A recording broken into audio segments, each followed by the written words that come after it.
Hello friend, કેમ છે? મજામાં? તો આજે તો જોઈ લો આપણે હે ને રીંગણાનો વઘાર કરવાનો છે. એટલે આપણે મરચાં ટમેટા ને બધું કાપી નાખ્યું છે.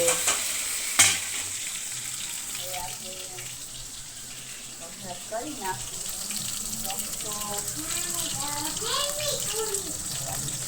ટમટો.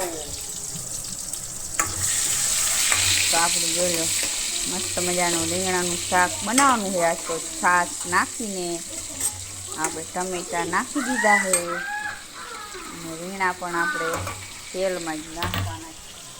કોને કોને રીંગણાનું શાક છાશ વાળું ભાવે એ જરૂરથી જણાવજો. અમને તો ભાવે રીંગણાનો રસ્સો વધારે ભાવે. છાશ નાખીને રસાવાળું કરીને એટલે બહુ મસ્તી બને. રીંગણા ઓછા ભાવે પણ રસ્સો વધારે ભાવે. કોને કોને ભાવે એ જરૂરથી જણાવજો. આજ તો આપણે રીંગણા બનાવવાના છે.